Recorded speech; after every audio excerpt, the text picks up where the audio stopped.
So what I've got from one of our friends here is kind of an invitation. It's less of a question, but more of an invitation or a sharing of something exciting that he's discovered. I can't pronounce her name, Rayumfa or something like that. But anyway, our friend goes on to say that he's discovered what he has found to be the secret to all happiness in life. And he says he's studied this to such a great degree with such fervent excitement that he could probably write a book on it. He says he's searched all the different philosophies and religions, and he's come to this one thing that would provide us with great joy and happiness if we could simply yield to it.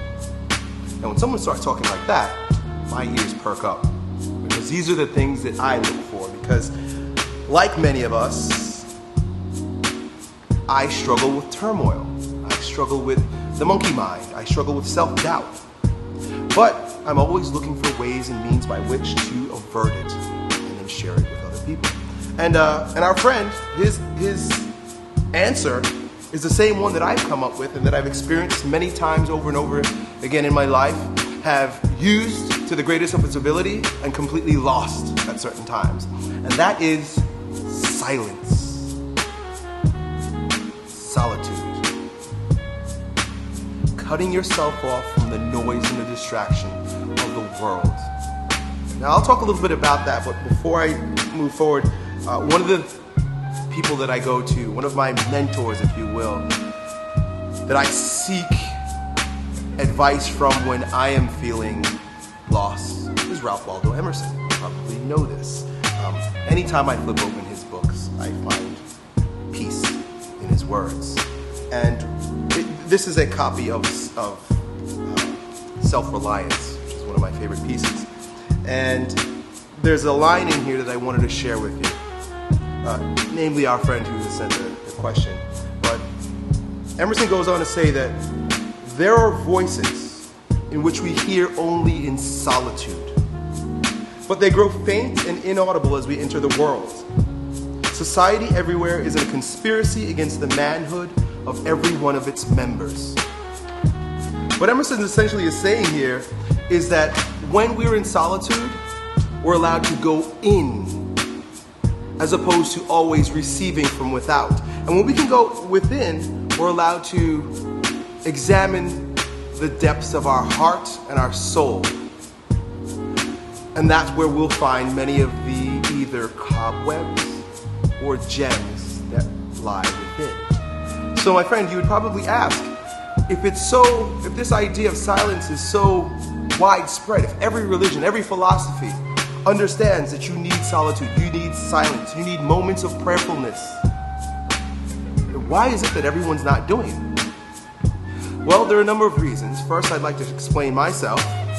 I found recently that I'm just way too active and that I need to cut back. Slow down and simplify is my motto for the next several months. And it's simply because I've been so active in creating that I never allowed myself the yielding of silence.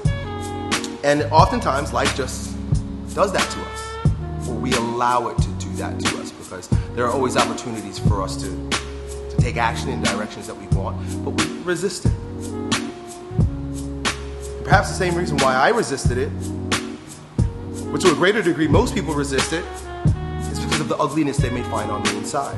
When you no longer have the input of society, you don't have society telling you what to do. When I say society, I mean even your friends, your family. When you don't have everyone speaking into you, you have no choice but to speak to yourself. And you might find some crazy shit down there. When you're by yourself and you've got to seek yourself, you've got to speak to yourself, because that's essentially what ends up happening. You might not like what you find. You might start growing agitated, irritated, uncomfortable. You start looking for things to do. You pick up your iPhone, you start pedaling away at that. You go into the computer. You turn on music, you turn on the television. You cannot be by yourself because the anxiety is a barrier against the fear that lies within.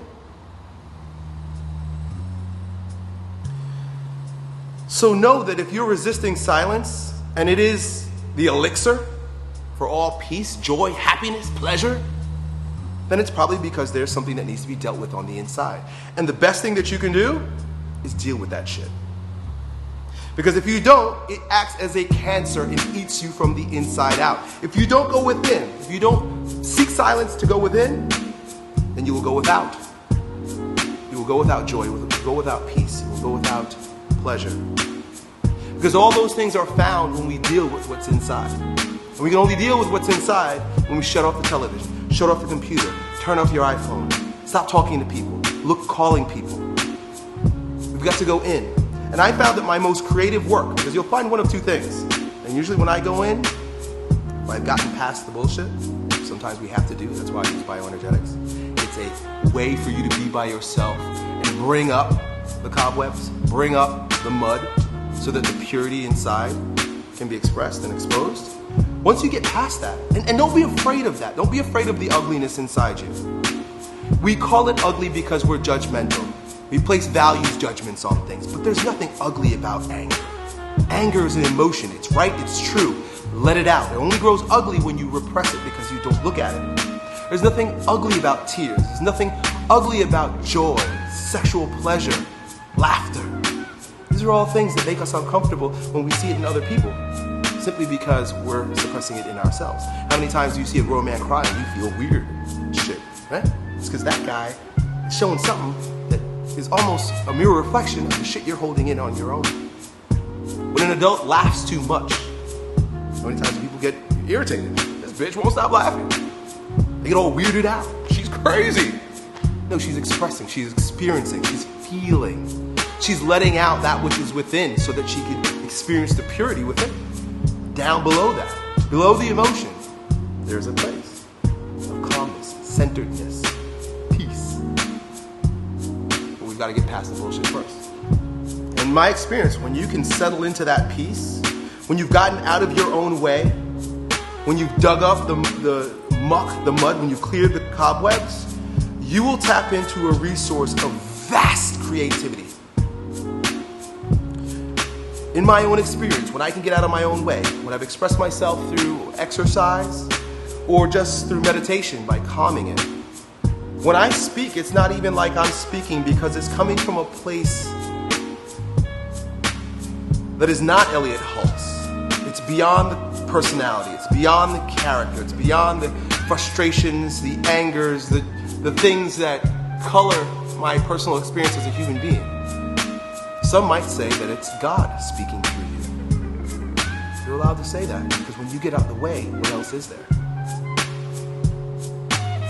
So this is really just a conversation between you and I and anybody else who thinks it's interesting to talk about this stuff. But yes, my friend, you are correct, at least in my experience, and the experience of millions over the past millions of years. I can't really say that because I don't know how long we've been here, 10,000. Whatever.